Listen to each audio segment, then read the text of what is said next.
Thank you. Thank you. Thanks, buddy.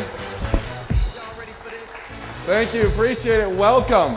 Welcome. We are going to have some fun today. I guarantee you're going to have some great notes. In fact, every page of notes you take will be worth about $1,000. So take notes fast. We're going to talk about the world of persuasion, influence. In fact, are we all in persuasion? Yes or yes? Parents, are you in persuasion? Motivate that impossible teenager as a manager, as a leader. In sales, are we all in sales? Yes, no matter what we do, this is the power tool of persuasion, and we're going to teach you how persuasion has changed. Would you agree with me that persuasion has changed in the last 20 years? Yes or yes? It is. That's what we're going to be talking about. In fact, how many of you make an extra $1,000 a week? Raise your hands. 2,000? How many of you want to make more than that? How many aren't going to raise your hands no matter what I do? Okay, there's a few of you. Okay, just checking who that is. Well, take some great notes. That was one or two ideas that you're going to get today is going to dramatically change your life and change your income. Because it's all about persuasion and influence. And did you learn it in school? They didn't teach us in school. We pick it up as we go along, and this is one of the most powerful skills that we can learn. Everything you want in life is on the other side of persuasion. Whether it be real estate, network marketing, whatever business you're in, it's all about persuasion, motivation, and influence. Because you ever had somebody that you were talking to, they liked your product, they wanted your product, they needed your product, they could afford your product, it was a slam dunk, everything was perfect, and they didn't buy. Has it ever happened to you? Wow, what happened? That power. What about you? Have you ever gone to the store and you're like, not going to buy, not going to buy, not going to buy, not going to buy, and you walked out with everything? What happened? What is that power to persuade, influence, to move people? You've met people that you've connected with automatically. You've met people that have repelled you. We're going to talk about the difference between the two, some different things that really help you out. And I'm going to teach you some things today that I've never taught before. Because I'm always studying the world of persuasion and influence, what's changing, how it's helping people. Now, what if you could take that power to persuade and put it in a bottle? Put it in an aerosol can. How much would that be worth to you? Have you thought about that? You're talking to someone, no, I don't think so. Shh. Oh, I'll take 3. Wow, how much would that be worth? Now, the scary thing is that they've actually found, it's a hormone called oxytocin, that when people smell it, they're more trusting of people. Isn't that kind of scary? Now, they're saying they're using it for mental disorders, but you get that in the wrong hands, some strange things could happen. They're more trusting. And so we're going to spend some time talking about persuasion, motivation, influence. Take some great notes today. We're going to have a lot of fun. And understand the power to influence is critical. Get what you want, when you want. And in the process, you're going to win friends for life. I'm not talking about the old style persuasion. We've heard many times that society has taught us the wrong thing, haven't they? Has society taught us the wrong thing about wealth and about persuasion? Would you agree with that? These are actually road signs that we found.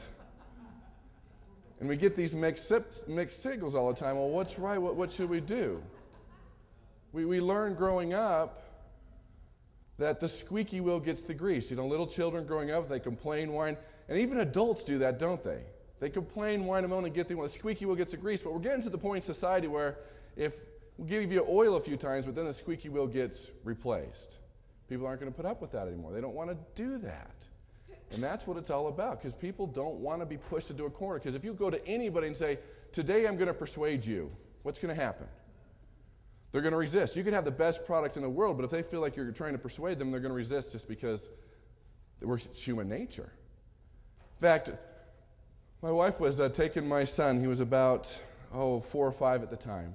He was in the back of the car, and he said, go ahead. And his friend was with him.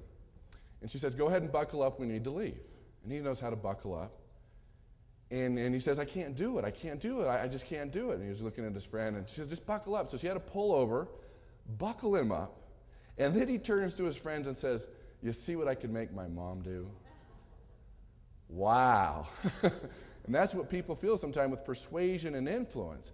How does it happen? How does it work? And we're going to spend time talking about the difference between persuasion and influence and even coercion. Because when you have a boss that says, do it or you're fired, is that persuasion? No, that's coercion, isn't it? There's short-term compliance versus long-term influence. And that's what we want to spend time talking about today. It says, the computer says I need to upgrade my brain to be compatible with its new software. And that's what we're going to do today, is upgrade your brain, give you some new skills, talk about some things happening. Just want to tell you a little bit about my persuasion journey. I realized early in life that everything we want is on the other side of persuasion. And let's see how many people are honest out there. How many of you have met somebody that didn't seem that sharp, but that sold circles around you? Well, a few honest hands out there. Wow, where does that come from? Is it schooling? Is it education? They just pick it up on the streets? And even when you talk to high producers and they tell you what to do, a lot of times they're not even sure what they do. It's hard for them to transfer it to you. And I learned this early on growing up, selling door-to-door baseball candy that only the neighbors that knew me would buy, right? And then that a lot of these things didn't work. In kindergarten, I was painting this beautiful picture. It was for a contest at the end of the year, and the teacher came by and said, it looks good. And I thought that was it. I was going to win it all. And there's a girl next to me. She was a little smaller than I was. She had blonde hair. And I said, I'm going to win it all. She's all, no, you're not. I go, look at it. This is a beautiful picture. It was it was a seascaper under the ocean. There was a gold, and there was this beautiful sea monster. And the stars were aligned. It was just beautiful. I knew I was going to win. I was trying to convince her that she was going to vote for me, that I was going to win the best painting because it was the best sea monster that anybody had ever painted. And I tried to convince her, and she said, no, I don't like it. I don't like it. I can't tell what it is. So with my great persuasion skills, I took the blue paint and poured it over her blonde hair. And that's what a lot of people do with persuasion. They try and they force it, even with children. Because the challenge is this, is that it's so much easier to use the lower form of persuasions, do it or else. Because if you try to get your children to eat vegetables, what's the worst vegetable out there? What is it? Brussels sprouts. You say, Johnny, eat your Brussels sprouts. Oh, vitamin D and vitamin A, they're just so good for you. And what's Johnny say? No. And then you kind of go down the ladder of persuasion. Well, if you eat, I'm your parent, eat your Brussels sprouts. No. Well, I'll give you ice cream if you eat your Brussels sprouts. No. And then what do you end up doing? You eat those Brussels sprouts because a lot of times it's easier and the other forms aren't working. And then most people haven't been taught those forms of persuasion. And that's what I learned in kindergarten and growing up. And when I came to the university, I needed a job to support myself, and I had two options. I had a friend that came to me and says, let's go do telemarketing. I'm in telemarketing right now.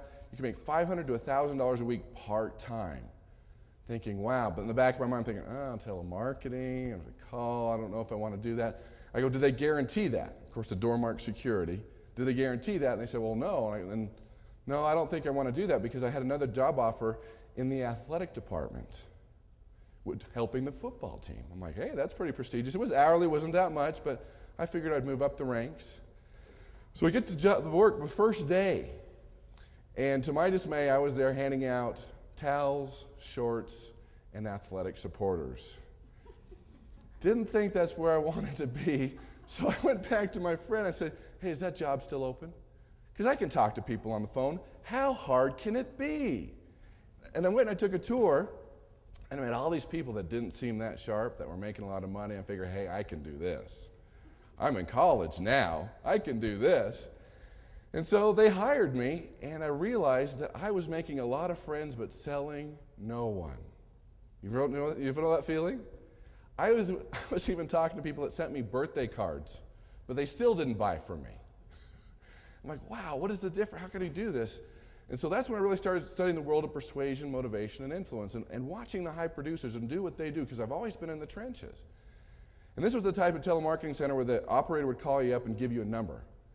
And you would say it would either be real estate or weight loss or stock market or tax things, these different programs. And the operator called me up one day, and I was just mad that I was making all these friends and nobody was buying.